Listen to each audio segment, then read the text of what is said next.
যখন দরকার ছিল তখন ব্যবহার করছো, আর এখন খেলা ফুরাইছে, তোমারে আর আমি চিনি না। হাসিনা বলছিল না ঘরে ঘরে চাকরি দিব, ঘরে ঘরে বেকার দিয়েছে। ঘরে ঘরে শুধু বেকারই দেয় নাই, ঘরে ঘরে মামলাও দিয়েছে। বলতে চাই নাই, আসলে হয়েছে কি, ঢেকি স্বর্গে গেলেও ধান ভানে। আমাকে কিন্তু 2-3 দিন আগে ওয়ার্নিং দেওয়া হয়েছে, এটা কিন্তু অরাজনৈতিক বক্তব্যের জায়গা। আমি বলি খাইছে, আমার মাথার চুল থেকে পায়ের নখ পর্যন্ত রাজনীতি। আমি রাজনীতির বাইরে কথা বলবো কেমনে? রাজনীতির বাইরে কথা বলতে পারি না বলে তো প্রেমও করতে পারি নাই। রাজনীতি ছাড়া আবার কথা হয় নাকি? যাই হোক, তো কি বলতেছিলাম, ঘরে ঘরে দিছে মামলা। বিরোধী দল একটা সময় মানুষ ভাবতো বিএনপি করে, আচ্ছা ঠিক আছে ওদের সাথে না মিশলেই হবে। আমি দাওয়াত দিলে আত্মীয়রা আসে না, প্রমোশন আটকায় যাবে, ব্যবসা বন্ধ হয়ে যাবে, আরো কি কি কি কি জানি সমস্যা হবে, আসে না। আমি বলে আচ্ছা থাক, আমার টাকা বাঁচলো, খাওয়াইতে লাগলো না, ভালো কথা, সম্পর্ক রাখে না। একটা সময় ভাবতো বিএনপি করলে মামলা হবে, বিএনপি করলে কারাগারে যেতে হবে, বিএনপি করলে চাকরি হবে না, বিয়া করবে না মানুষ, বিএনপি করলে সম্পর্ক হবে না, বিএনপি করলে অনেক সমস্যা। এর বাইরে তো গুম, তুলে নিয়ে গিয়ে হত্যা, বিভৎসভাবে মারধর, নখ তুলে ফেলা, কি নাই বলেন তো? এমন কোনো অত্যাচার নাই যেটা বিরোধী দল করলে করা হয় না। কিন্তু ওই যে বলে না, বারে বারে ঘুঘু তুমি খেয়ে যাও ধান, এইবারে ঘুঘু তোমার বধিব পরাণ। যারা রাজনীতি করেন না তারা মাইন্ড করেন না ভাই, দুইটা সত্য কথা বলি। যারা মনে করছে আমি তো বিএনপির সঙ্গে মিশি না, ওরা তো এই দেশে থাকার মতোই না, বঙ্গোপসাগরে ফালাই দিতে পারলে আর একটু ভালো হইতো, তারাও এখন আর নিরাপদ না। আমার ড্রাইভার ঈদের আগে আগে আমার কাছে আসলো। আমি বললাম কি ভাই, তোমার বেতন বোনাস সব দিছি, আমার কাপড় কেনার টাকা নাই, তুমি আমার কাছে আবার কি চাও? বলে ম্যাডাম উপায় নাই, টাকা দিতে হবে। আমি এটিএম মেশিনে গেছি, মেশিনে টাকা নাই। 8,000 টাকা তুলতে গেছে ঈদের আগে, বেচারা টাকা নাই। খেয়াল করছেন, 2-3টা ব্যাংকের নাম আসছে যেখানে গ্রাহকরা গেলে 5, 10, 15,000 টাকাও তুলতে পারছে না। খেয়াল করেছেন খবরগুলো? সুতরাং বিপদ এখন আর বাউন্ডারির বাইরে নাই, বিপদ একেবারে ঘরের ভিতরে আইসা ঢুকছে। 3টা ঘটনা না বলে পারি না, ওই যে বলছি পায়ের চুল থেকে মাথার নখ পর্যন্ত রাজনীতি। 3টা ঘটনা। সেনাবাহিনীর প্রধান general Aziz, all prime ministers man, দেখেছেন সবাই? সেই সময় কিছু আত্মীয় বন্ধু ফেরেন, ফেসবুক ফেরেন, আমার দেখি প্রোফাইল পিকচার চেঞ্জ করছে, I am prime ministers man, মনে আছে? আরে সারা বাংলাদেশ আজিজের সঙ্গে এক হয়ে শেখ হাসিনার লোক হয়েছিল ওই সময়, মনে নাই? এইবার যখন ধরাটা পড়লো, আমি আবার ফেসবুকে ঢুকলাম, খুঁজা বাইর করি I am prime ministers man কারা, একটাও নাই। শুধু তো তাই না, আওয়ামী লীগ সুদ্ধা কইতেছে, ও কি করছে আমি কি জানি, ওর বিপদ ওরটা আমি নিতে পারবো না ভাই, যার যার দুর্নীতি তার তার।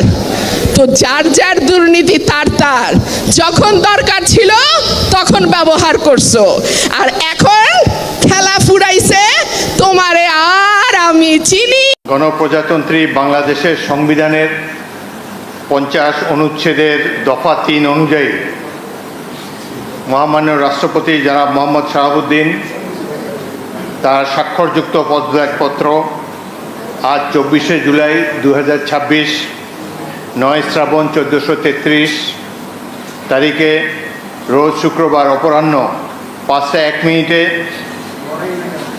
আমার নিকট পদত্যাগপত্র দাখিল করেছেন। ফলশ্রুতিতে সংবিধানের 54 অনুচ্ছেদ অনুযায়ী আমি রাষ্ট্রপতির দায়িত্ব গ্রহণ করেছি। পদত্যাগপত্রটি আমি গ্রহণ করেছি এবং জাতীয় সংসদ সচিবালয়ের রেকর্ডে সংরক্ষণ এবং প্রয়োজনীয় প্রশাসনিক কার্যক্রম গ্রহণের জন্য নির্দেশ প্রদান করা হলো। কেন তিনি পদত্যাগ করেছেন এটি নিশ্চয়ই জানার কৌতূহল আপনাদের মধ্যে রয়েছে। তিনি লিখিতভাবে জানিয়েছেন যে তিনি গুরুতর অসুস্থ, হৃদরোগ, উচ্চ রক্তচাপ, ডায়াবেটিস ও কিডনি জটিলতায় তিনি ভুগছেন। তার হৃদযন্ত্রে বাইপাস সার্জারি হয়েছে। ইদানিং স্বাস্থ্য পরীক্ষার অটোনমিক নিউরোপ্যাথি নামে রোগ শনাক্ত হয়েছে। এই রোগের কারণে তিনি মাঝে মাঝে অচেতন হয়ে পড়েন। এসব রোগের প্রাদুর্ভাবে এবং শারীরিক ও মানসিক অসমর্থতার কারণে রাষ্ট্রপতির মতো গুরুত্বপূর্ণ সাংবিধানিক পদের দায়িত্ব পালন করা তার পক্ষে সম্ভব হচ্ছে না। তার দীর্ঘমেয়াদী চিকিৎসার প্রয়োজন। এই কারণেই তিনি স্বাস্থ্যগত কারণে পদত্যাগ করেছেন এবং বাংলাদেশ জাতীয় সংসদের স্পিকার হিসাবে এই পদত্যাগপত্র আমি গ্রহণ করেছি। সংবিধানে ইতিমধ্যে আপনারা জানেন যেদিন আমি স্পিকার হিসাবে শপথ নিয়েছি সেই দিনই ভারপ্রাপ্ত রাষ্ট্রপতি হিসাবেও শপথ নিয়েছি যদি প্রয়োজন হয়। একইভাবে আমাদের ডেপুটি স্পিকার সাহেব তিনিও যখন ডেপুটি স্পিকার হিসেবে শপথ নেন শপথের অংশে বর্ণিত থাকে যখন বলা হবে কোনো কারণে যখন স্পিকারের চেয়ার শূন্য থাকবে তখন ডেপুটি স্পিকারের পদের দায়িত্ব পালন করবেন। সুতরাং আজকে বাংলাদেশের নানা ধরনের কথাবার্তা আমি দুপুরে এসেই শুনছি। দেখা গেল যে এটি প্রকৃত। তিনি শারীরিক অসামর্থ্যের কারণে পদত্যাগ করেছেন। আমি তার মঙ্গল এবং সুস্বাস্থ্য কামনা করি এবং আমার মনে হয় তিনি মাফিয়া সরকারের আমলে নির্বাচিত হলেও বর্তমানে জনগণের ভোটে যে সরকার নির্বাচিত হয়েছে তার প্রতি তিনি সমর্থন এবং শ্রদ্ধা প্রকাশ করেছেন সবসময়। আমি তার মঙ্গল কামনা করি। আপনাদের সবাইকে ধন্যবাদ। বাংলাদেশের রাষ্ট্রপতির পদত্যাগ একটি গুরুতর ঘটনা। এর সাথে দেশের ভালো মন্দও জড়িত।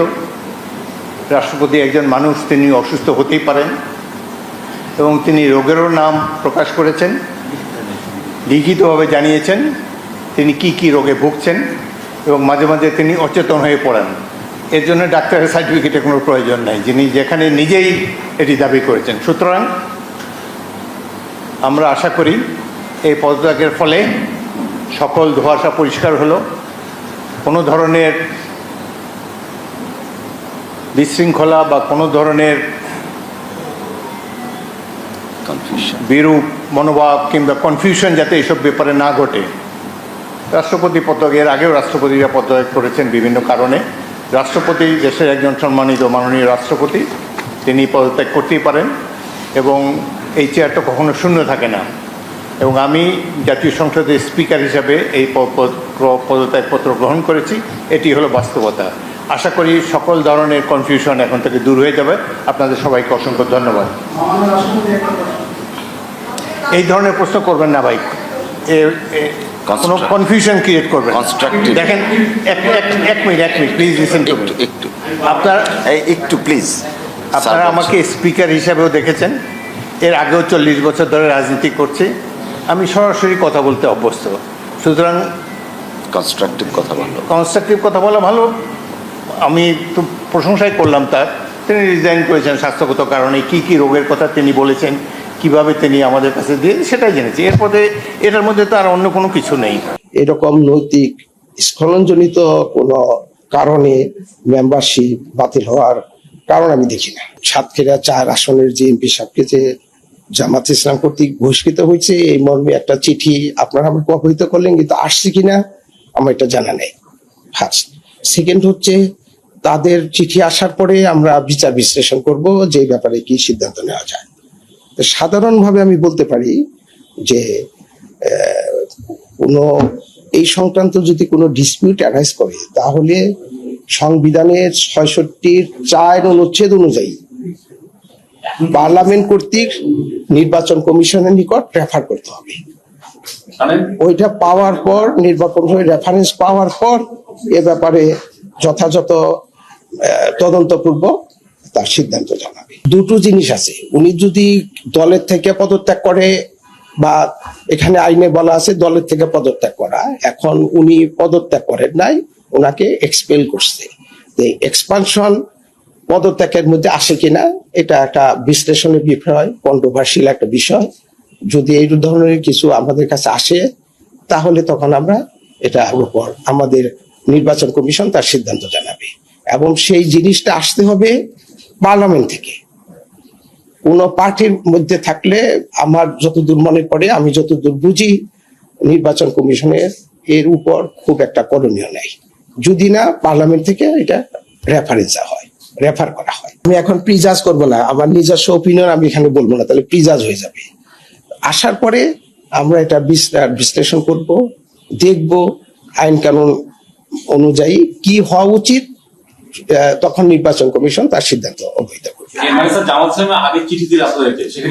না, আমি যতদূর মনে করি যে জামাত ইসলামের চিঠির ভিত্তিতে এ বিষয়ে নির্বাচন কমিশনের কিছু করণীয় নাই। যদি একটা, কারণ যে বিষয়টা আপনাদের মাধ্যমে আমি জানলাম, একটা নৈতিক স্খলনজনিত একটা বিষয়, এটার জন্য তাকে সরাসরি উনি নির্বাচনে অযোগ্য হবেন না। নৈতিক মরাল টার্পিচুটের জন্য যদি কেউ শাস্তিপ্রাপ্ত হন তাহলে তিনি বারিত হবেন। তো তিনি তো এখনো তো ওইভাবে বারিত হন নাই, তার শাস্তি হয় নাই, কাজে এটার জন্য নির্বাচন কমিশনের কিছু করণীয় আছে বলে আমার মনে হয় না। সংসদ থেকে যদি পদত্যাগ করেন তাহলে আর্টিকেল 67 অফ দ্য কনস্টিটিউশন অনুযায়ী আমাদের নির্বাচন কমিশনের সেটা বিষয় না, সেটা মেম্বারশিপ থেকে পার্লামেন্ট উনি পদত্যাগ করবেন। আর একটা হলো পার্টির থেকে পদত্যাগ করা, দুইটা জিনিস।